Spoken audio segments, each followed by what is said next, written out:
The time is 6:30, and I'm calling the Wednesday, January 12th, 2022, the first Economic Development Commission meeting for the year to order. Tonight's Economic Development Commission meeting will be held hybrid for the public using Zoom. Commission members and staff will be participating in this meeting in person. As chair, I will be leading the Economic Development Commission meeting, and the public is welcome to participate when invited throughout the meeting. Members of the public may attend the meeting by joining via online Zoom at https://zoom.us/join and typing in meeting ID 999-5280-8992.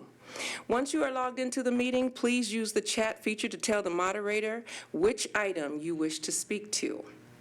You may also call into the meeting at 651-372-8299 and enter meeting ID number 5280-8992. First on the agenda is the adoption of the last agenda. Tonight's agenda. Oh, thank you for the correction.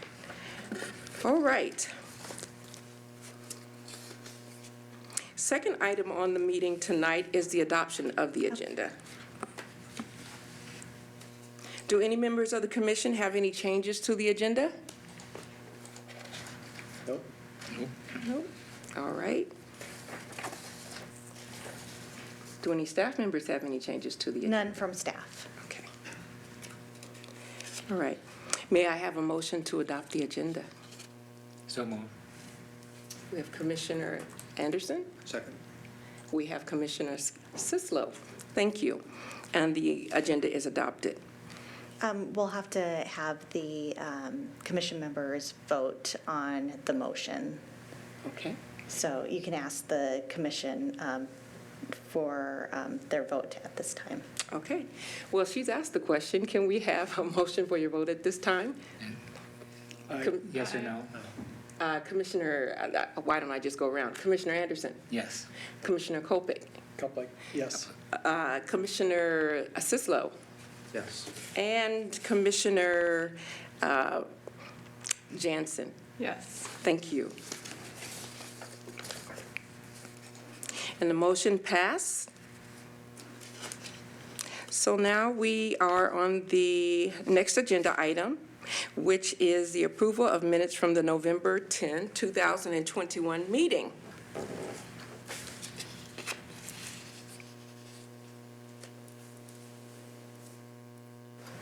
There's no changes from staff. Okay, I move we approve it. thank you, I'll second. and thank you for that.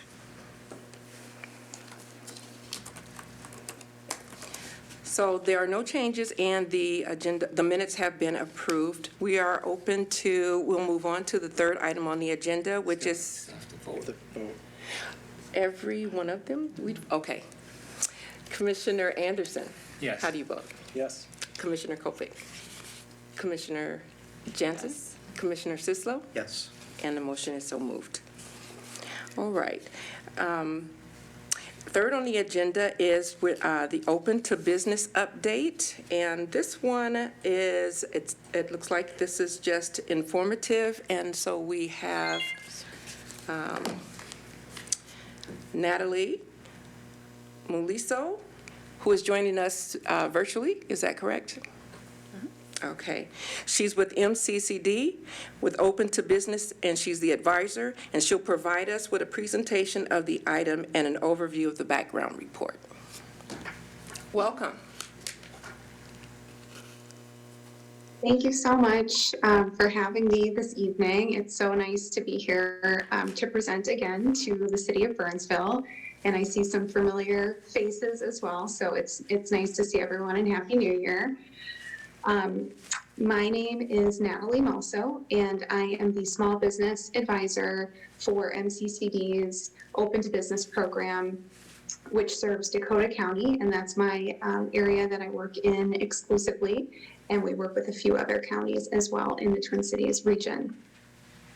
So today I will present a summary of the program and of outcomes for 2021 and the activity in the program for the year.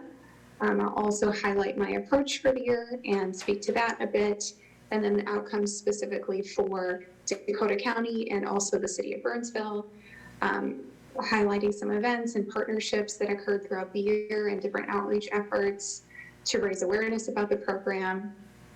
I've got a couple of client profiles, which I'm really excited to share with you, one of which is a video, and then just some program feedback that I received throughout the year as well.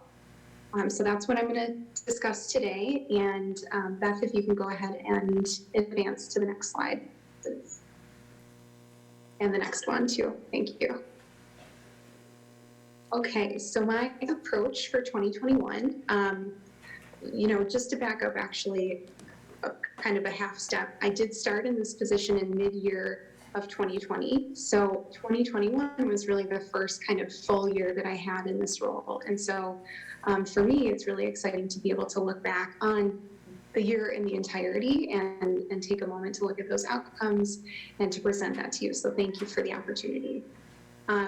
In 2021, I really did tailor my approach to reflect the needs of the Dakota County small business community as business owners and entrepreneurs are still working through the pandemic in a very real way in the day-to-day. I also tailored my approach to reflect the feedback and the priorities communicated to me by the cities that I work with and by Dakota County and those partners.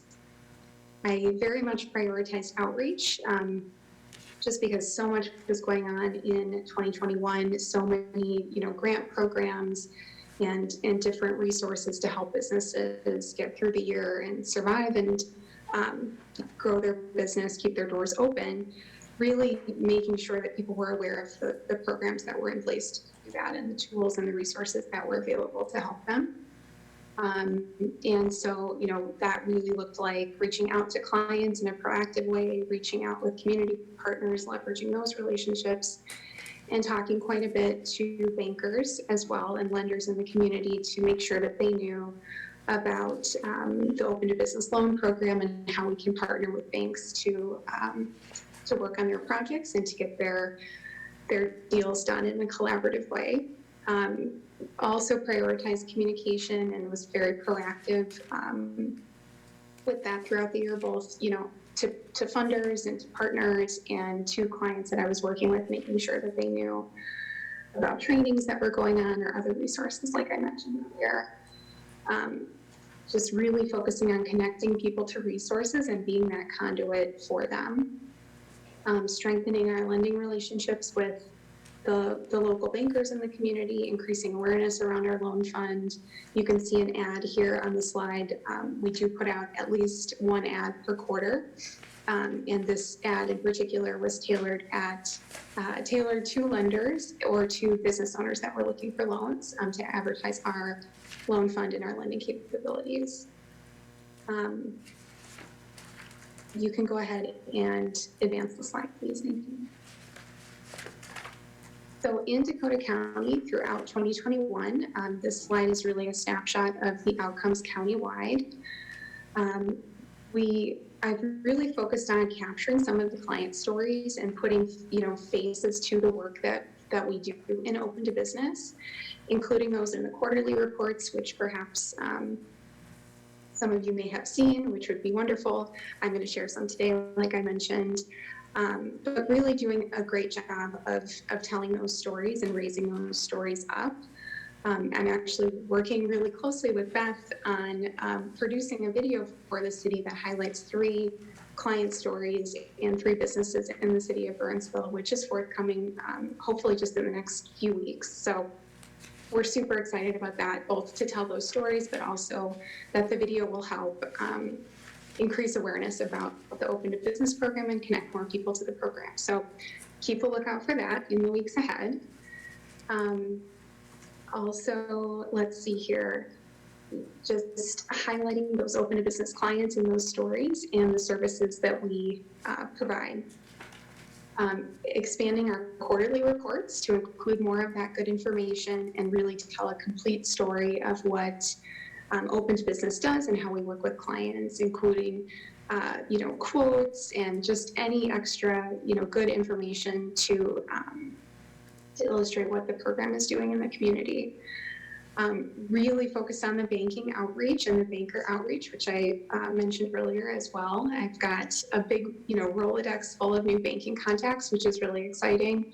And as a direct result, the lending pipeline for loans in Dakota County is certainly more full than it's been since I joined, mid-year in 2020. So that's very exciting for me. In total, served approximately 180 clients throughout the entire county, over 1,000 hours of direct technical assistance. So that's one-on-one business assistance with entrepreneurs and business owners that are looking to start a new business, grow an existing business, or maybe they're experiencing some turbulence in their business or working through different issues. So we can troubleshoot that with them as well. And then the program hours did more than 1,000 program hours, and that would be more of the kind of the back of the house administration, setting up trainings, webinars, things like that. The less kind of fun stuff, but that's what keeps the program growing and keeps it relevant. In terms of direct financing, we did one loan in 2021, which was $5,000.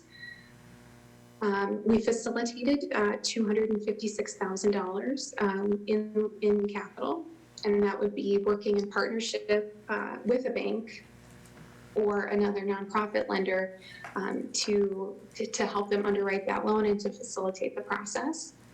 And then in terms of owner equity, $105,000 was leveraged in 2021. Regarding our CDFI award, MCCD is a CDFI, and that's a community development financial institution. We've been a CDFI since 2009. And what that really means is that we certify on an annual basis that we will continue to focus our time and our effort in developing communities at that level. And the U.S. Department of the Treasury provides loan dollars for us to lend out to the community, and they also provide operating grants for our organization to do this work. And as a CDFI, we at least 60% of the loans that we do in terms of the dollars has to go to our certain target communities, and that would be BIPOC individuals, immigrant business owners, low wealth business owners, or businesses that are being created in certain low wealth communities. So that really is core to our mission. And then in June of 2021, we received a $1.8 million grant from the U.S. Department of the Treasury's Rapid Response Program. So this was funding that has never been given out before, and it doesn't have to be paid back. It's a grant. And it's very flexible capital as well for us. So we were able to use that money to restructure a number of loans in our portfolio, reduce the interest rate for borrowers. 6 Dakota County loans saw this benefit, including one of our Burnsville loans. So we were so happy to do that. And that's just one sort of tool in our toolbox that this funding is going towards. So there's more to come about how we're putting those dollars to use, but we were thrilled to be able to lower the cost of the capital and to reduce those interest rates for our borrowers. Beth, you can go ahead and advance the slide. So in Burnsville in 2021, did quite a bit of work, and just to back up a moment, in Dakota County, really year after year, Burnsville is a city that leverages the Open to Business program in just such a wonderful way. And they are able to maximize this resource for businesses and for residents just so consistently year after year.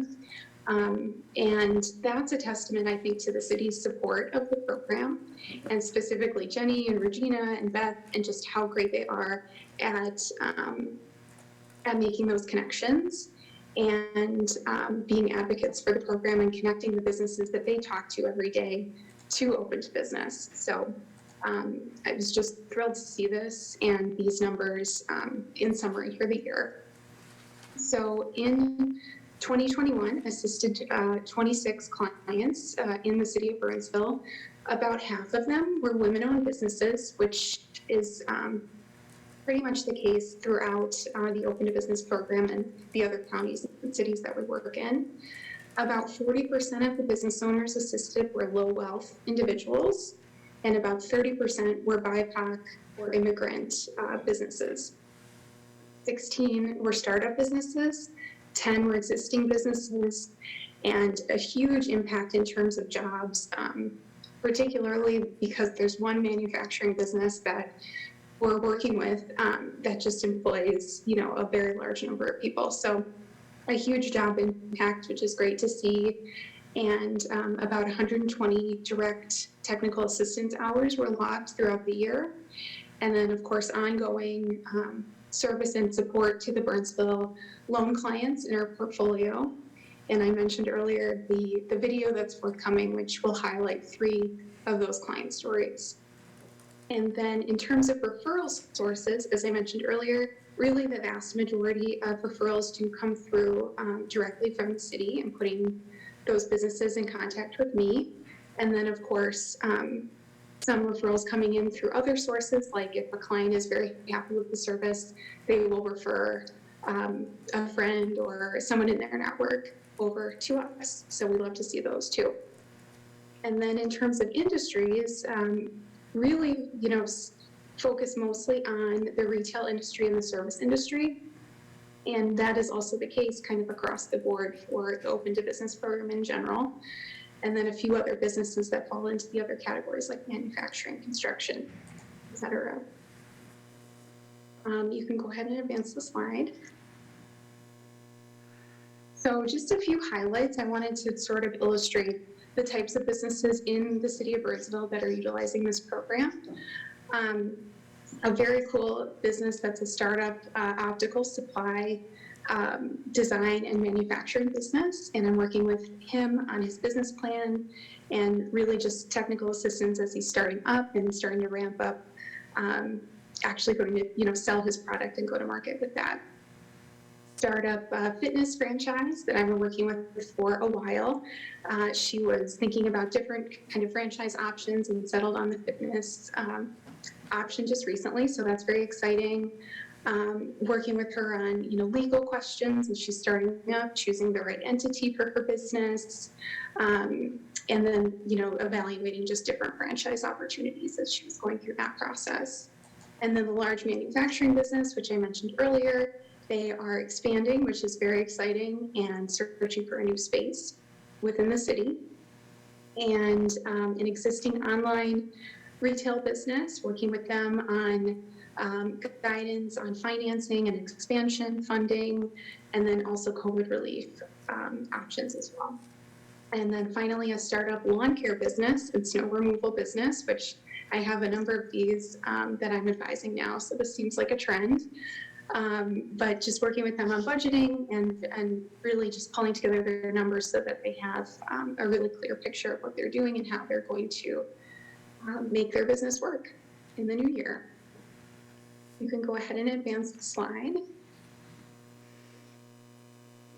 So actually, if you kind of keep clicking through, you'll see the flyers come up. Beth, if you don't mind. Great, okay. So this slide highlights just a couple of different events, partnerships, outreach activities, and things that happened in 2021. So to kick off the year, we did a really fun webinar series in partnership with the Dakota County Library.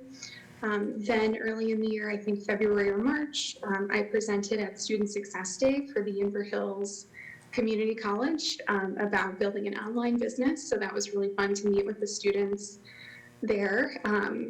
And then we have this wonderful partnership with the University of Minnesota's Law School, and they have a clinic which offers free small business advice and legal guidance for business owners. So connecting with them, the law school has done a couple of Q&As for us where their legal experts will answer live questions from our clients about anything related, legally to their business and, going into different scenarios and things like that.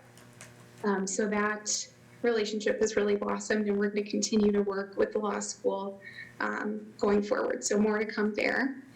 And then just working on our lender relationships as well, a number of events that were more lending focused. We had a PPP loan forgiveness event. If you click again, Beth, it should pop up on the screen. And then that happened earlier in the year, thank you. And that was in partnership with Northeast Bank and also one of our business advisors who's also a CPA. And then we did a lending Q&A as well later in the year. That was hosted at the library in Eagan, and we partnered with Midwest Bank on that. And then we had a really interesting non-traditional financing event that we held virtually in partnership with Amplio, which is an SBA lender that does 504 lending.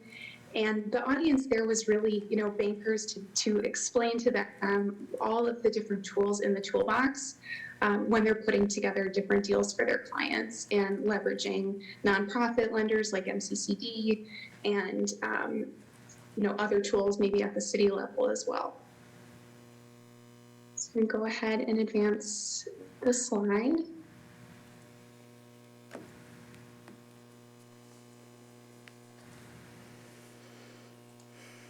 And if you just keep clicking, it should kind of go through all of these flyers. And I'm going to go to the next slide.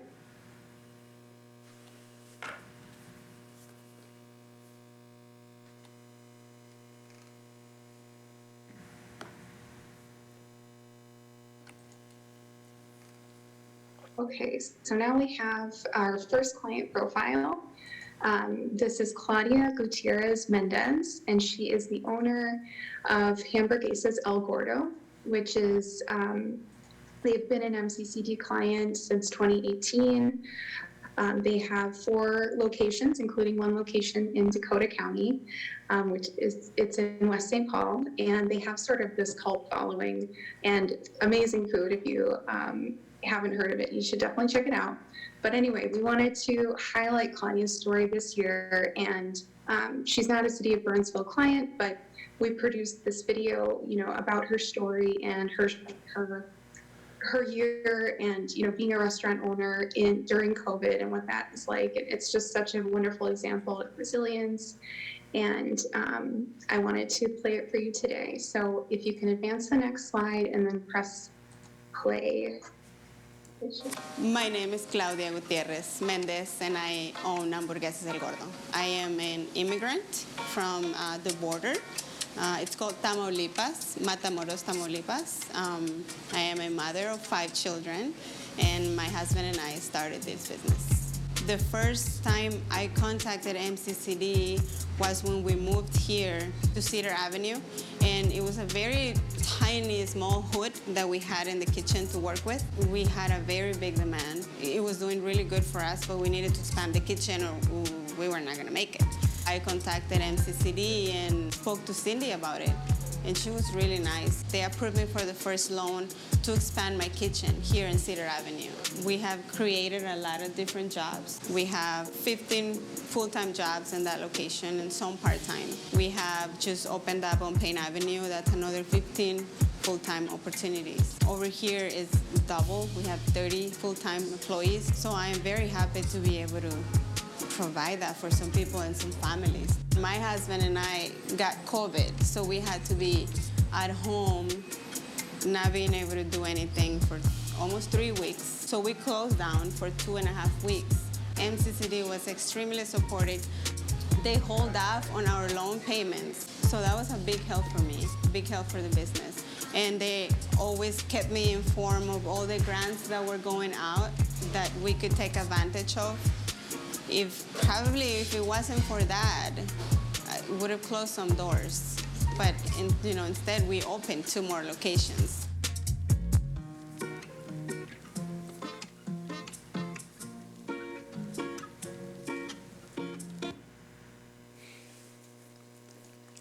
Okay, thank you. If you can advance the slide. So the next client profile is a Burnsville business that I'm so excited to tell you about. This is Henrietta Smaller. She's the owner of Stunning Beauty Supply in Burnsville. I started working with Henrietta in 2020, and she just has completely blown me away with her dedication to her business. And it's just been so fun to watch her business grow and develop over the past year, and to see her reach her goals. It's just been a total thrill. So her story will also be highlighted in the video that Beth and I are working on, so you'll get to actually hear from her directly once we finish that up. But we started working together, as I mentioned, in 2020. She had opened a retail space in Burnsville prior to that time, and was, unfortunately, she did have to close her doors for a number of reasons. So her goal when we started working together was to reopen her business and also to secure some funding to help grow her business. So I'm very pleased to share that she was able to reopen her doors in April of 2020. And she and I really put our heads together on how she can get some funding to help grow her business. And Jenny Faulkner actually made me aware of the Comcast Rise investment grant, and I sent that over to Henrietta, and we worked together on her application, and she was awarded the grant, which is a $10,000 grant, and it's just going to be a total game changer for her business. So we were so thrilled to get that news in November. And then on top of that, she and I had worked together separately on a micro grant application, which she also received. So a lot of good news kind of late in the year for her. And the micro grant was about $2,600, and that's going to go towards new technology for her business, inventory, supplies, and marketing material.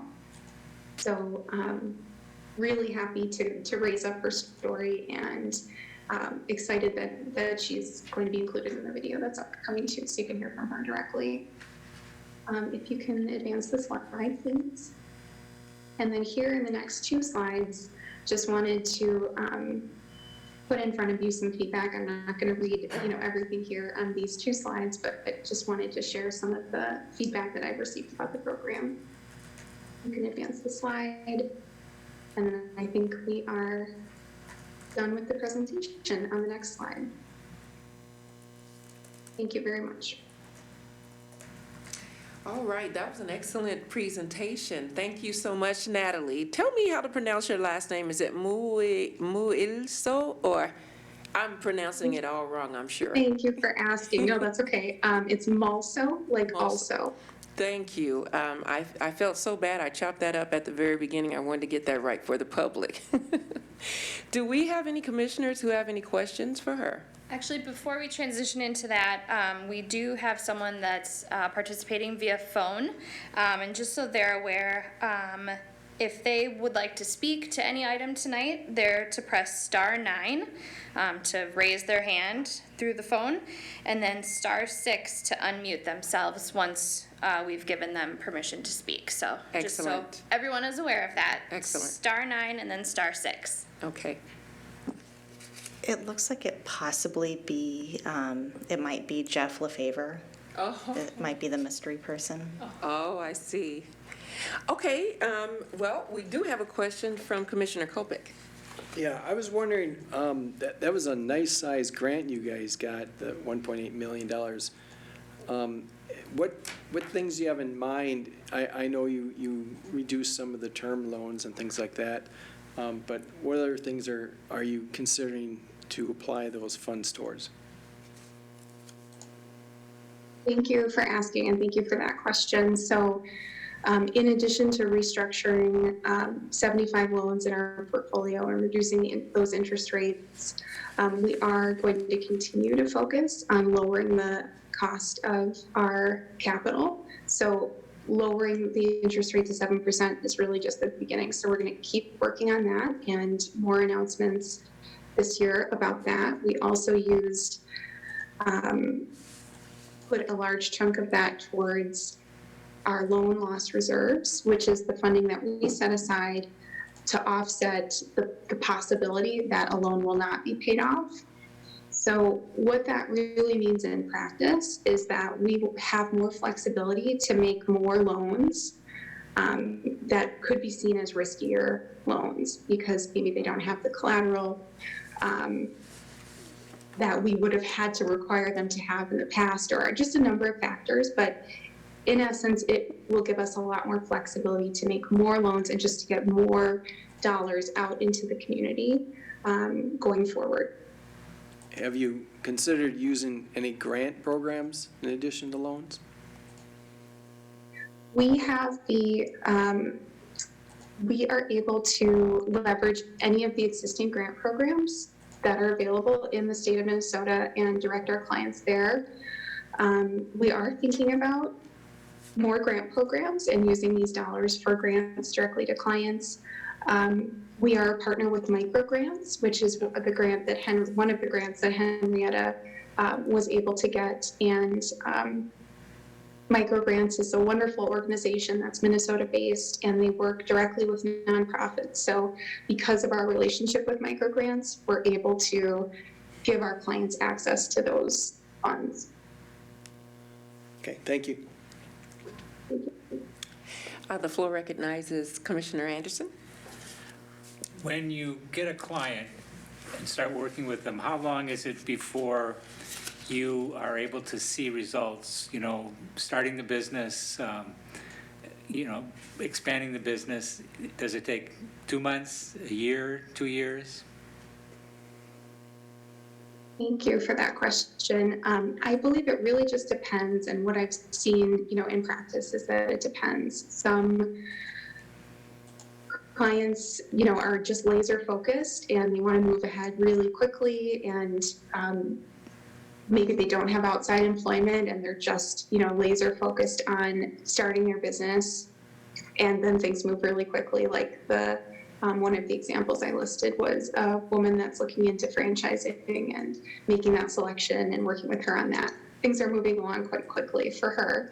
But I also have a lot of clients that, have a job already and have a family, and they're just juggling all these different priorities. And in that case, they're working on their business plans or growing their business kind of in off times and on the weekends and at night. And they just don't have, they're doing what they can to move things forward. So it's all across the board in terms of the timeline for these businesses. Thank you. Anyone else? Natalie, we want to thank you so much for joining us this evening. Thank you. Okay, with that, we will move to agenda item number 4.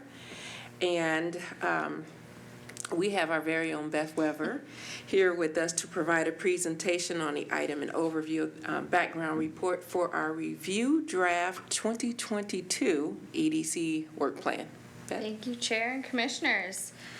So tonight we'll talk about the items for 2022 and kind of go over what you all accomplished in 2021.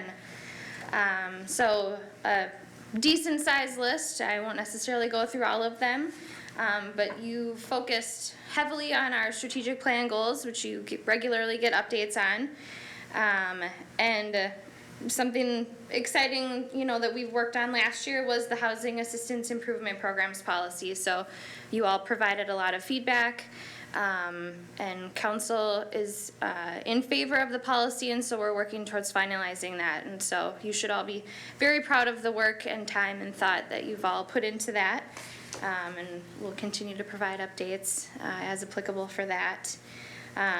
Many of you participated in trainings this year, one of which being the ULI, Urban Land Institute, Urban Plan for Public Officials. That was a day-long event. where we worked through a development application or a development project and kind of designed a development. So personally, it was interesting to work on it from a developer side rather than the city side. And so we'll ask for your feedback on that training later tonight. You received various updates on the Minnesota River Quadrant, open to business actions. We reviewed the residential and business survey results. And then on December 8th, you were invited to participate in the Heart of the City Design Framework Joint Commission meeting with our Parks and Natural Resources Commission and our Planning Commission as well. The 2022 proposed action items include our continued zoning code updates. We will invite you to participate as directed when we're working through more of the business sections of the code. We'll have you continue reviewing our Grow Minnesota City and Chamber partnership. And additionally, the city's business retention and expansion program, and then specifically our diverse business retention and expansion program. Some of your ongoing tasks, obviously the strategic plan work will continue. As ribbon cuttings are scheduled this year, we will continue inviting you to those, as well as trainings. And then comprehensive plan implementation, any land sales that we might have. We recently closed the request for proposal for the land that we own on South Cross in Portland. So you'll be seeing that in the coming months. And then you'll continue with open to business information as well. So in short, we are recommending that we remove the yearly legislative update and replace it with topic-specific updates throughout the year. Some of those could include strategic priorities, the MRQ, landfill, and then we are also recommending that you recommend to City Council adoption of your draft 2022 work plan. Well, this is an item. Does anyone have any questions? Yeah, just quickly, what's your reservation about the legislative update? Just time utilization or what? So previously, the updates had been more, or the priorities rather, had been more economic development focused. And we're trying to be mindful of the information that we provide you and make sure that it is primarily economic development focused. And so that's why we're recommending that we transition just into more specific updates rather than a full dedicated agenda item. So because there were some important legislative things that affected the economics, like TIFs and the grand strategy for the 42 corridor, things like that. So you'll continue to keep us appraised of that. Absolutely. Excellent, thanks. Anyone else want to add to that? Is there anything specific relating to the Burnsville Center redevelopment? I noticed that there's a new exit from 35 coming in the next couple of years. You're stealing my thunder for the update later. But yes, we were awarded a grant for that. All right. Well, this is an item we need to vote on. Yes. And so we will start with Commissioner Sislo. How do you vote? Yes. Commissioner Jansen? Yes. Commissioner Kuplik? Yes. Commissioner Anderson? Yes. And the motion to incorporate or to adopt the 2022 work plan is set forth. Okay. So we will move to agenda item number 5, which is we still have our own Beth Weber. She'll be presenting that one, and that is the Economic Development Strategic Plan Update. Now you get to have your thunder. Right. Thank you again. So as we mentioned, we are always working on the sustainability of the Burnsville Center and County Road 42 corridor.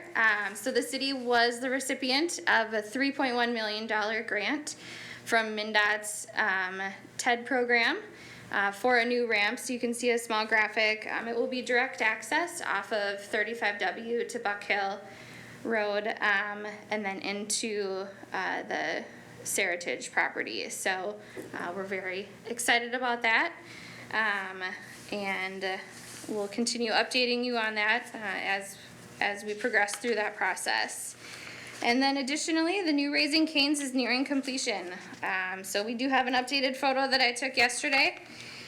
So the signs are up and construction looks to be almost done. So that is expected to be an early 2022 open. So as we learn more information, I hope to be able to invite all of you to a ribbon cutting, but we will see.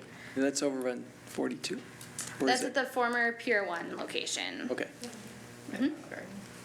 Hopefully, there's enough space for a drive-through that they don't extend out onto 42 like they do in Apple Valley. Yes. There was extensive review done of that. Yeah, we'll get some of that business. We'll just have chicken wars between the Chick-fil-A and the Cane's. All right. And then continuing to bolster the image of the school district and the city, we were excited to be able to have the winter lighting ceremony back in person. Santa was there, and the Burnsville High School Freestyle Singers performed.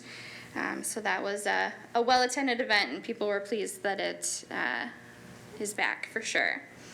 And then additionally, our 2021 annual report, which we have called Focus on Burnsville, is out, and it's available on our website.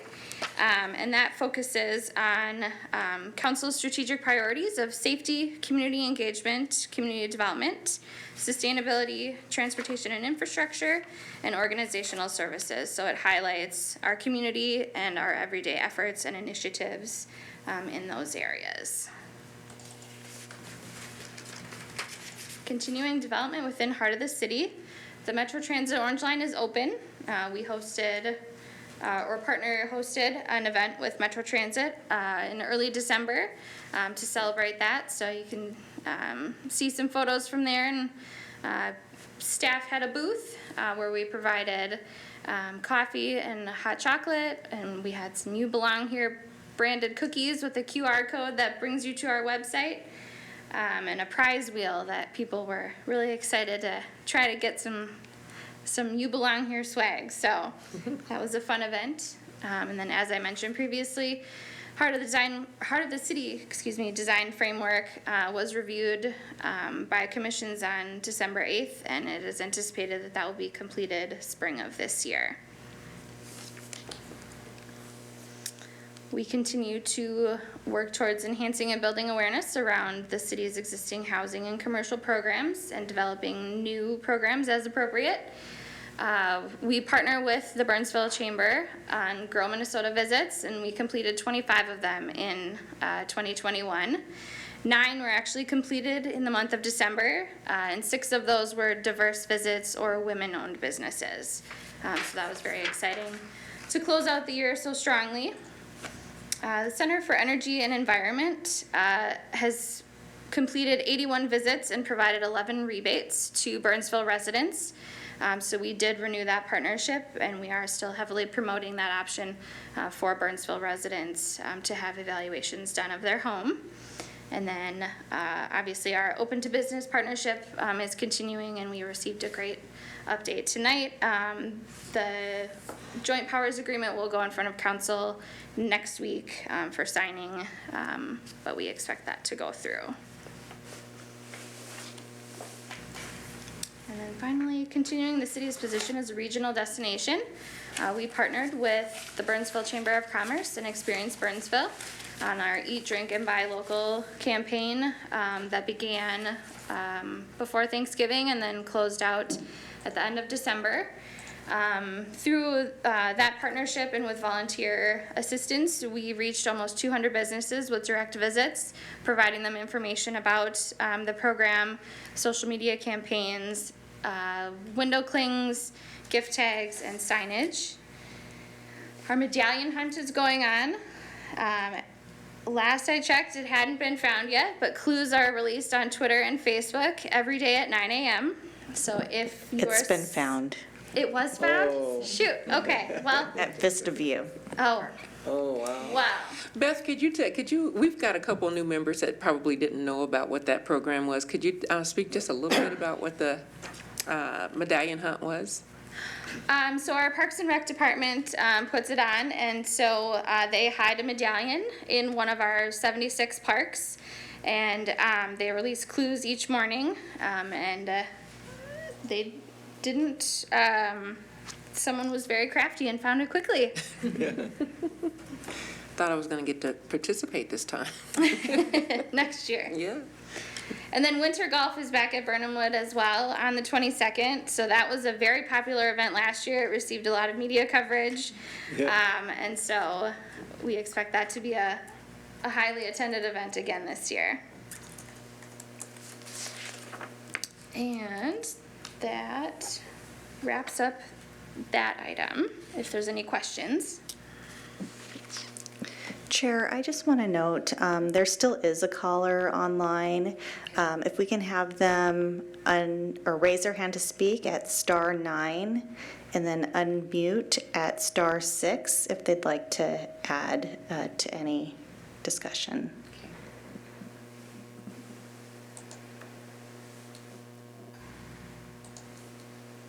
I think staff has done a tremendous job. I look at the, newsletter you put out, every week, and all the accomplishments that have happened this year to me, is amazing compared to what's gone on in the past. So I congratulate you guys and the rest of the staff for everything that's been done. Excellent. Thank you. Did our caller try? Nothing yet, so I'd assume they're active viewers and not active participants tonight. Okay. And we'll turn back to the commissioners. Any questions for Beth? Well, thank you. Very informative. And it looks like we are now on agenda item number 6, which is open discussion about the Urban Land Institute workshop on the recap. I give the floor to anyone who wants to ask any questions or make any statements. Anyone go? The floor is yours. Yeah, it was amazing. I think that it was very eye-opening. To me, the one thing that we didn't talk too much about was figuring out demand. And that's one of the things that, we played to some demand assumptions in developing this little area. But, understanding that probably would be the next piece of what's going on. But to me, when you look at there was some emphasis on affordable housing, and to get, I think it was the team I was on got 6 more units, and it cost hundreds of thousands of dollars in rearrangement of what you could do, what you could do within the area to be able to achieve that. So that was very eye-opening, that part of it, to me. Was there any other key takeaways from that? I unfortunately did not get to participate, so I really can't add to that. Well, we got to play with Legos. We had 4 or 5 teams, and we were given a neighborhood within a fictitious city, and we had to achieve a rate of return for the developer, and it was difficult to do, and with different types of properties that the city needed. They needed some affordable housing, townhouses, residential. So we had to play around, move the Legos around, and try to do, Beth did the math work or the financial analysis on our side. But yeah, it was fun. We all learned about scarce resources and doing the best we could to meet all the diverse parties' needs. Mm-hmm. We were all competing to get the approval from City Council, or try to pitch our project so that they would choose our project. Unfortunately, I was not on the winning team. They did not like my fictitious Q-Mart, which was a super center, not my team, in the middle of a kind of an urban downtown scenario. that did not win them over, but we tried. Awesome. What did they choose? What one? It was a nice blend of residential, commercial, open, some parks, Okay, some green space. green Yeah, space. They everybody really- had that, but I think the winner, they had some sort, more of a gateway into that area where the rest of us There was like a didn't. welcoming area Yeah. off the, Kind of a town square feel. yeah. Yeah. They really pitched it well. They had this whole theme of invitation and making it an inviting place, and they each had they really told the story well. They really pitched it and marketed it very well too, so I think that played Yeah. into, Remind me, was that the team Elizabeth was on? no. But they had, I think, 3 planners on their team Oh. and a public works director. Pretty good. Planning commissioner. Yep. Former planning commissioner, city council member, yeah. I'll say they were prepared. It was a pretty nice mix. But I think everybody did a great job, and it was eye-opening for everyone that was there. Maybe Mayor Cots, but it wasn't so eye-opening for her, but I think for everybody else it was. It was great to just work with other staff members that I don't normally work with, commission members that I don't normally interact with, like Parks and Rec Commission members. And that was Yeah, just something, I imagine I'm it just would not be used to interesting doing. for all the other commissions to come together to try to figure out, what's going to work. And it does sound like, so since we've come out of 2020, COVID, everybody isolated, that, coming together is the focus on how we move forward. The importance of that, I think, is what people are getting. Well, and it's like we have the case was almost like what we're facing with Burnsville Center in a little different manner. And taking something that's there, maybe not in the greatest shape, and building it up and making it work in a different way than it does today. Excellent. I mean, I went out to Burnsville Center for the first time in about 3-4 months just to pick up a gift because that's a place where we could get it. But, I mean, it's just scary to see how empty it is. I was there last night, Yeah. walking. Yeah, it's, Bring some of your ideas from the Urban Land Institute with, and thoughts churning on what could happen. Mm-hmm. Excellent. Well, I I think wonder if Laura had anything to add. Commissioner Schmitz, Sure. comments to share? I thought it was a really incredible experience too, and what it really did was enlighten about all of the battling elements as far as what everybody's different goals are for the outcome. So the city wants a certain result, and the developers are interested in another one, and there would be people, you've got to take all of the neighborhood and community factors into account too, as far as what would be a satisfying result for them. I thought it was a really interesting way to do it hands-on most people are never in the rooms where that work happens, and it was nice to try our hand at it. Thank you for that, Commissioner Schmitz. Are we lucky? Are we going to get a phone caller to make a response? Nothing? It does not appear to. Okay. Well, I am going to then, this item was up for discussion only, and so I'm going to move to the 7th item, which is any updates. Are there any updates for us tonight? No specific updates. Beth had mentioned that we had a request for proposal for the city-owned South Cross Portland land. You had proposals before you about 1.5 years ago. We reposted the RFP, got, I believe, 4 or 5 responses. That just closed about 1.5 weeks ago, so we're going to go through those as a staff and consult with our financial advisor Ellers, and then put those proposals before you, and hopefully we can move forward on next steps to negotiate a purchase agreement, but more to come on that. That's exciting. Is there any other land that you think is worthy of a RFP process? We do have 2 other properties, city land available at Highway 13 and County Road 5, one on the north side and one on the south side. Those are Zone B4, so they're a business zoning district.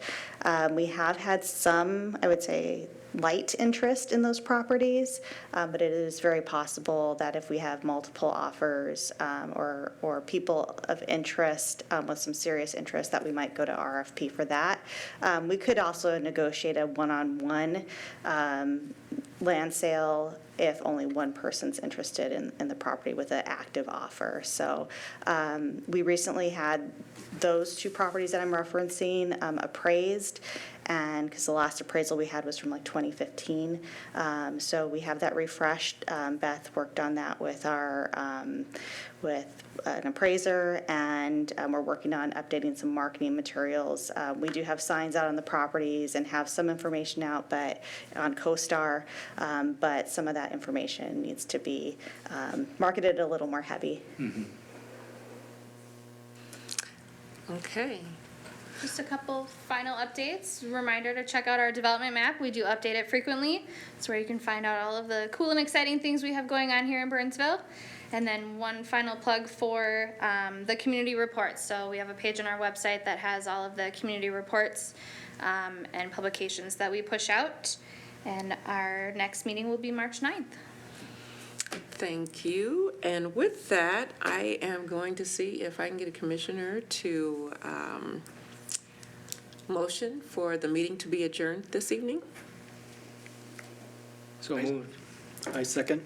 All right, we have Commissioner Anderson and Commissioner Sislo, and the motion is so moved. We are adjourned for the evening. Thank you. A quick vote on that.